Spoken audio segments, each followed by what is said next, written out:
I feel bad for this guy because it doesn't matter how good of a job he does as Geralt. He's cooked. It's over. People have already decided that he's wrong. And it's the main character. I think that's the difference. His agent should be fired. He should have never accepted the role. I'm going to be real.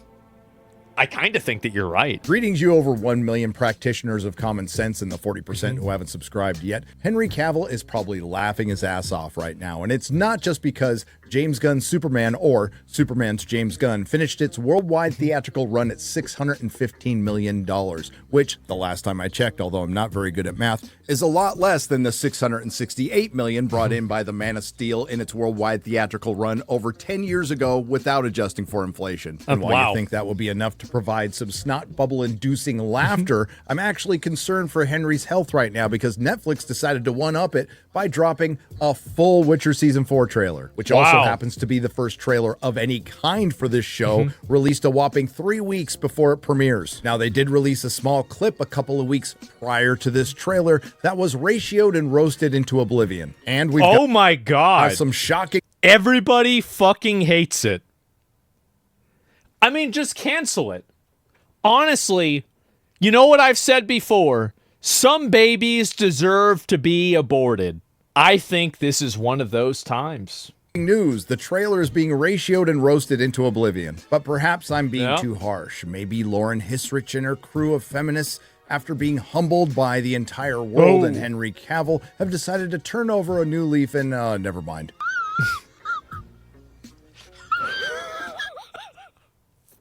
Oh, God.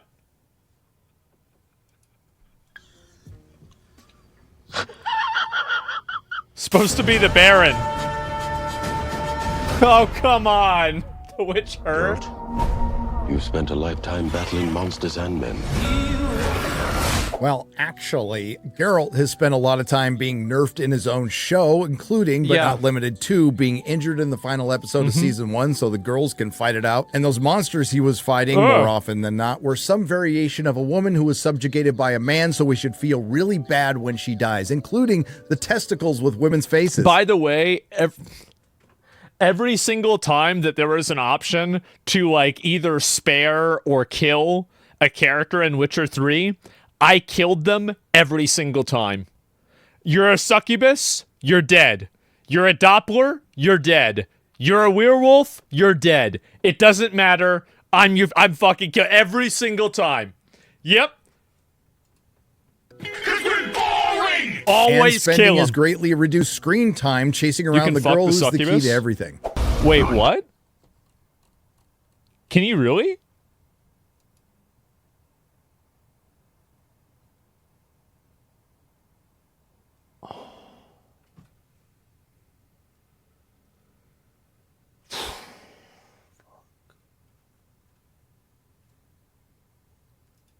Higher being is dedicated to finding someone who you fear you failed. Your Ciri. We are joining Geralt across the continent to reclaim her.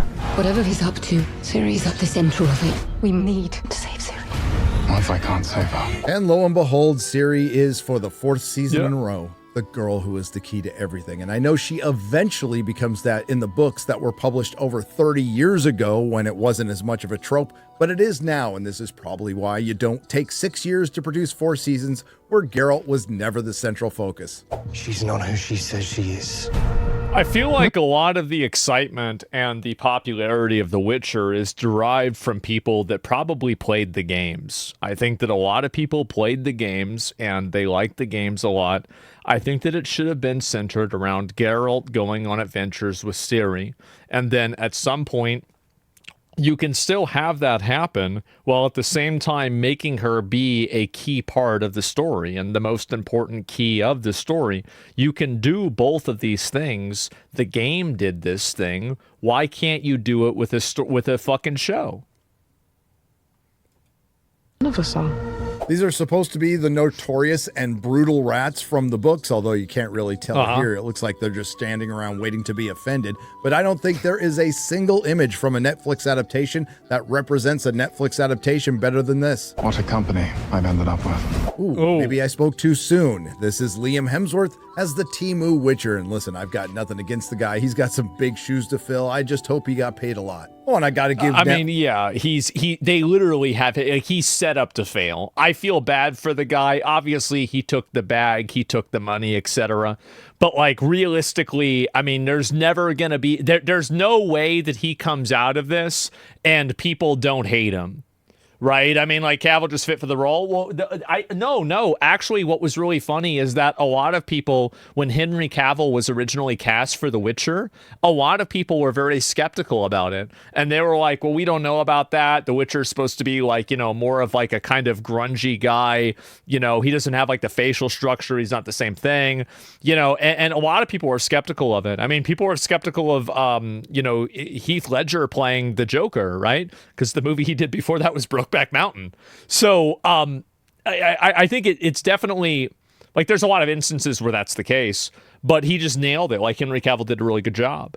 But the difference is that I think here it's like people are like, it's so insurmountable. It is. It's so insurmountable. I don't know. I was legit skeptical at Henry being Geralt. He proved me wrong as fuck. Yeah, he did.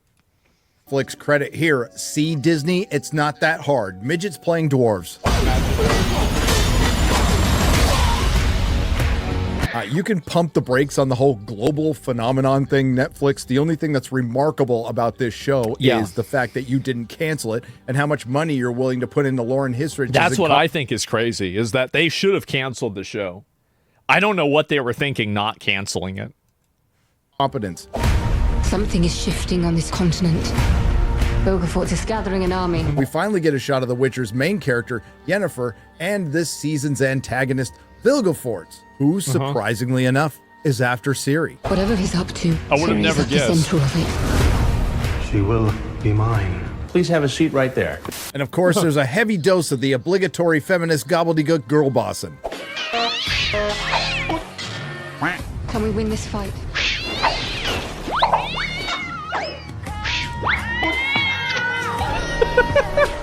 And it wouldn't be a Witcher series without hysterical women screaming over dramatically. Oh, God.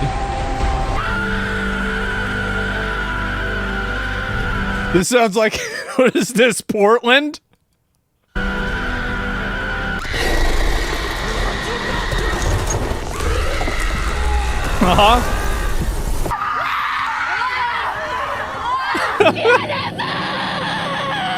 And the most disappointing casting of all, what are we doing here, is Lawrence Fishburne. And while his resemblance to the character in the game is uncanny along with all the other Netflix casting, it's not disappointing that he was offered the role. It's disappointing that he accepted it. And it doesn't help that he's delivering lines stolen from Hillary Clinton's campaign slogan. We are stronger. I don't have a problem with that. That's my opinion, is that if you want to race swap a character, Lawrence Fishburne is an S-tier actor. He's great.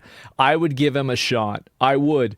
I don't think it's an issue. I think that really you're talking about having a really, really high tier, high quality actor doing this. Yeah, it's Lawrence. Okay. Yeah, exactly. Like, I mean, I don't think it's a big deal. It doesn't matter. Together. What's something that you always carry with you? The Witcher. Yeah. And Yasker is back, a character who was tolerable in season 1, and then they turned him into the sitcom gay best friend. You did not mention anything about an ominous graveyard of death. That's some brilliant writing there. Last time I checked, all graveyards are graveyards of death. Anyway, the only character development Yasker has had over 3 seasons is he's gay now. Speaking of that, I'm still waiting for my good friend Dan Vass to cover that song that Yasker sang to his boyfriend. Man. Then there's Liam Hemsworth's take on Geralt of Rivia, especially the voice as compared to Henry Cavill's. Not exactly seamless, but it might give you whiplash. Let's move! Dude, I was waiting for him to say bro there. He sounds like a jock. I guess gone is the stoic Geralt, and at least Henry tried to channel Doug Cockle's voice from the games. And it's not just the voice. You see Liam smirking, and this just comes off looking like a parody or a fan film, not to disrespect the fan films. To be fair, this show has always had its problems with production design, hair, makeup, costumes, and general verisimilitude from the Nilfgaardian ballsack armor and... Wait. How is it that Lord of the... Like, this is... Look at that, bro. You know what that reminds me of?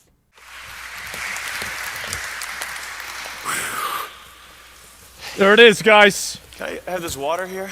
This is the Nilfgaard General right here. Claiming that right there. Yeah. There he is. See him? We're just gonna kill him. Well, hey, that's kind of what they did to the show, right? So it makes sense. In season 1 to modern vernacular to Ciri always looking like she walked out of I think that's another really big issue that a lot of these shows have that a lot of people might not realize is that the way that the dialogue is spoken is just, it feels like it's very modernized and it doesn't feel like you're really in a fantasy world. Just by the way, just the way they talk, the tone, the words that are used, it just doesn't feel, it doesn't have that level of escapism.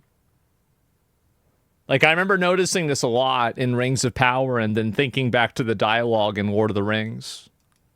Salon, despite running around in the mud and the muck all the time. Then there's this girl in the Rats who went to the local Sally's Beauty Supply on the continent and got herself some Wella Blondor Volume 20 to bleach that hair.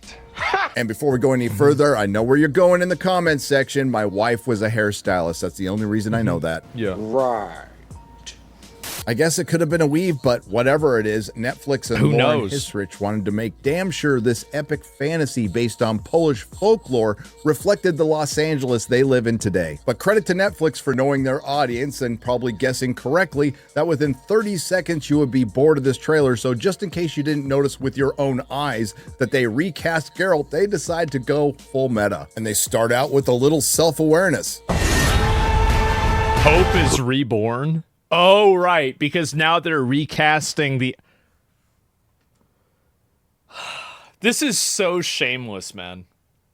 So fucking shameless. The Witcher is in a state of flux. No shit. No You shit. are becoming something new. Hoping it's canceled. Yeah. How will you be reborn? Listen, this will not be the first nor the last time a major character is recast and then dealt with the subtlety of a napalm enema. Yes, actors leave projects and characters get recast all the time. Hell, Netflix had to deal with an actress recasting herself in real life, forcing a recast in the show. Who elected you, Vanya? It's, Victor. Who's Victor? I am. It's who I've always been. Sure, Jan. Bet that Oh, shit. I didn't even know about that. Oh, my God.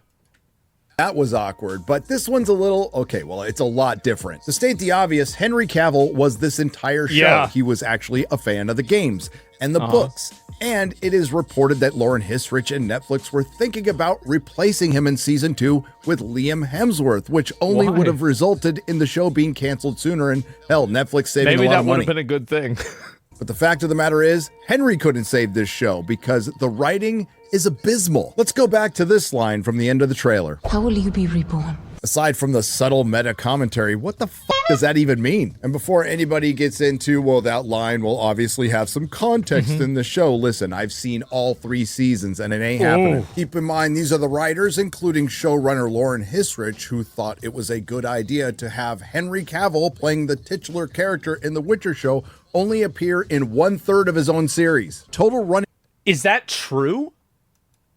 Time for episodes 1 through 5, not counting credits, is 4 hours and 35 minutes. Geralt's screen time was 73 minutes, 24.8 seconds. Henry Cavill is only on screen for 27.97% of season 3, part 1. As far as... That's crazy. Yeah. What are you doing? Geralt was made a side character? See, like, I remember I watched season 1 and I thought it was really good. I liked season 1. And then I heard season 2 was bad. I didn't even watch it. I was like, okay, I believe you. And that was it. Season 3 part 2 is concerned, Yeah. it's even worse. Total runtime for episodes 6 through 8, not counting credits, is 2 hours, 30 minutes, and 31 seconds. 2 Henry hours. Cavill's total screen time, 25 minutes and 3 seconds. Wait, that's even less. That means Henry Cavill is only in 16.67% of the final 3 episodes. The truth of the matter What the fuck is going on? is, I think everyone is in agreement on this one, including They hate Netflix, him? whether Yeah, they want apparently to admit they it or did. not. From Ted Sarandos down to Lauren Histrich to Liam Jesus. Hemsworth, who hopefully is counting a lot of money to make him feel better, to everybody watching this video, to everyone who's not going to be watching this show. It is cooked. But the good news is they really are bringing people together. Every time Netflix or a fan site Everybody posts hates some this. news, a promotional photo, a clip, or a trailer, they get destroyed in the comments, and it doesn't matter what do. the social media platform is. And you would be hard-pressed to even find a positive comment on any social media platform. No, But you I won't- don't think anybody gives a shit about this show anymore. I think that they don't. I think that, again, like the casting decision, like I remember whenever they cast Yennefer, and then the casting director or one of the people that was involved with the decision making said that they wanted to find somebody that wasn't traditionally attractive. It's like, are like, why would you say that? And I don't think that was the exact terminology, but that was the gist of what they were saying. It's like, why would you do that? Why would you say, like, isn't that an insult? What the fuck is wrong with you? Yeah, I remember. Yes, it was something insane. It was exact. I don't remember. Wow.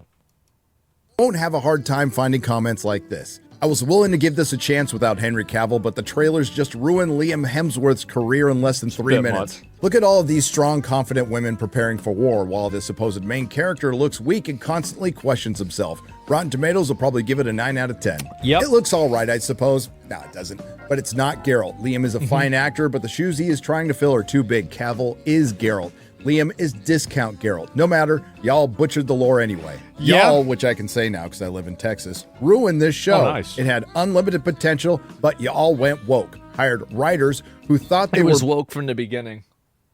Like, this is one thing, is that if I ever see like a gender swap or a race swap with a character and it's not like Regis being Lawrence Fishburne, like, then yeah, I'm going to assume it's garbage. Like, unless you're putting somebody into a role that is like an S tier, like goated actor, I am going to assume it's going to be trash. I will. Like, I'm going to be real. Why? But why? The reason why is because you are now putting your social worldview and your politics ahead of being true to the source material. Fundamentally, that's what you're doing. Instead of casting somebody that is accurate to the source material and that would fit the role, you are instead doing something that fits your worldview. And so it shows at the very beginning, a lack of respect for the material and a lack of willingness more of a willingness to put your own opinion in instead of that. So that's the reason why. It's categorically a disrespect to the show. Yeah, Idris Elba as Heimdall is okay. Yeah, I don't think people really care when it's somebody who's like a really, really great actor. I think there's a lot of examples of that. Nobody complained about that because the guy's great. But the issue is that whenever you're just putting random actresses and actors in these roles for what seems to be diversity reasons, it seems weird. It's weird, it's off-putting, and I think it takes you out of the escapism, because when you see the character there, it reminds you, or at least it does with me, I think it does with a lot of people, that this character is only there in this way because of like a real-world cultural reason. You know, it's like I think Aquaman is like, I remember in the comics, I think Aquaman's a white guy. Jason Momoa playing Aquaman, nobody cares because he's a great actor and he was a perfect Aquaman. So it's not about necessarily, it's not binary, but I think with a lot of these like Netflix adaptations, you're taking actors that don't have that level of like, star power and value, and then you're just putting them in these roles. And I think that it just seems extremely politicized.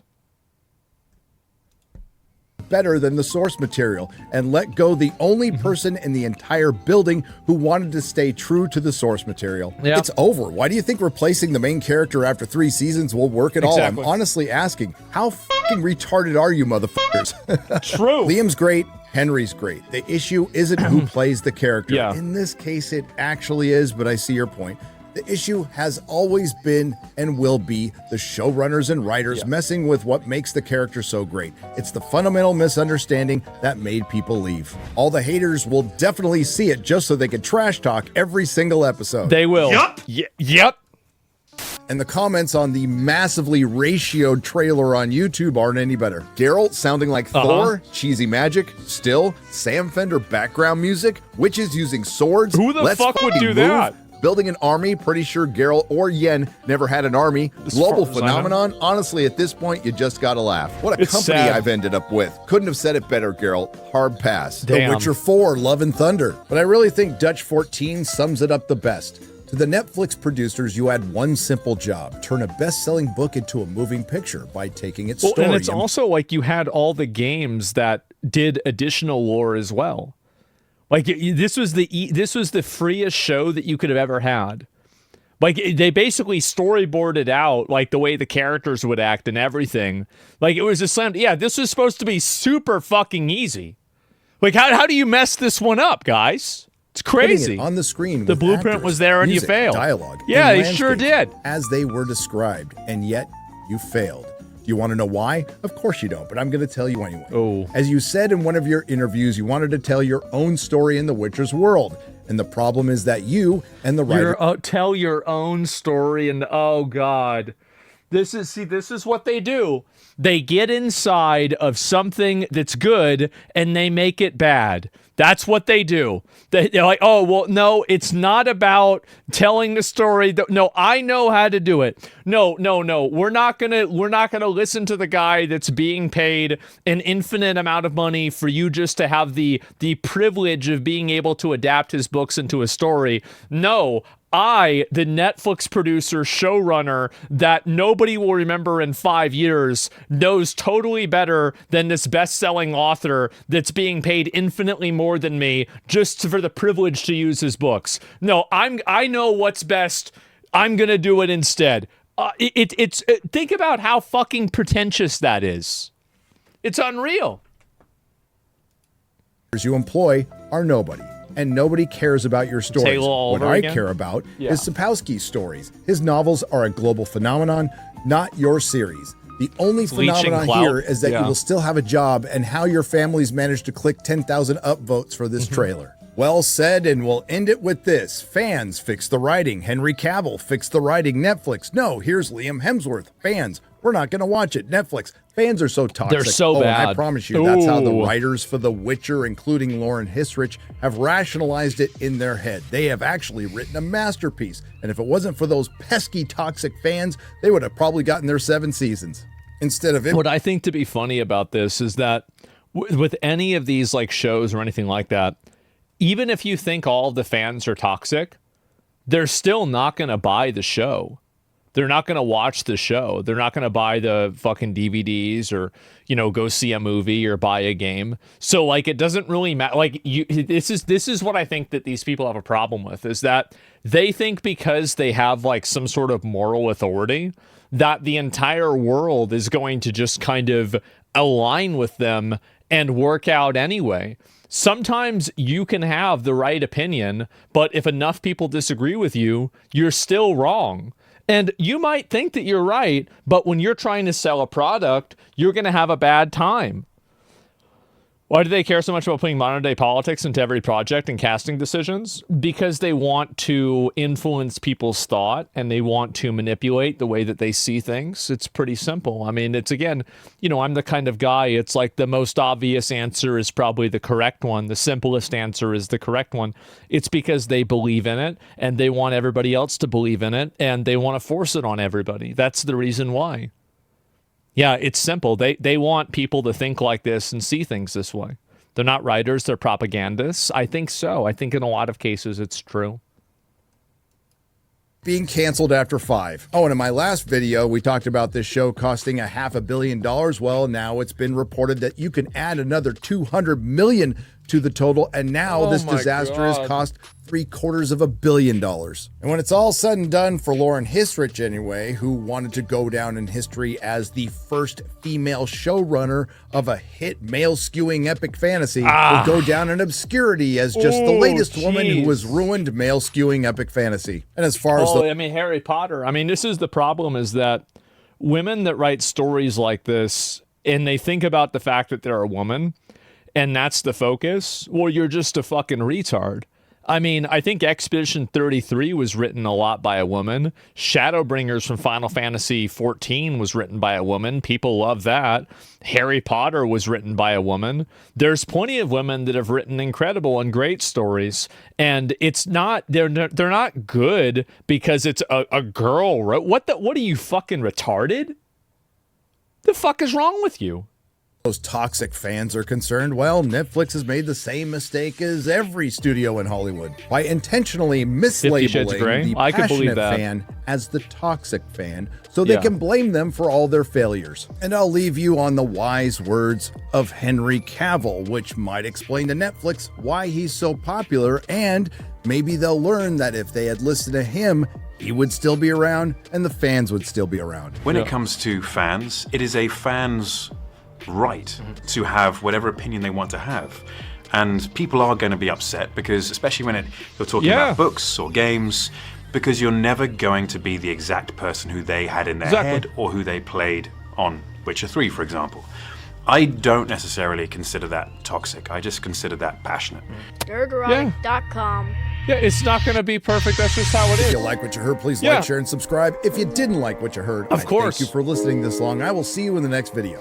I don't know how there's been such a media circle jerk around trying to patronize viewers and players of different content and then talk down to them and say how bad they are. Why would somebody want that? What is that? And this is the same thing that some streamers have and content creators.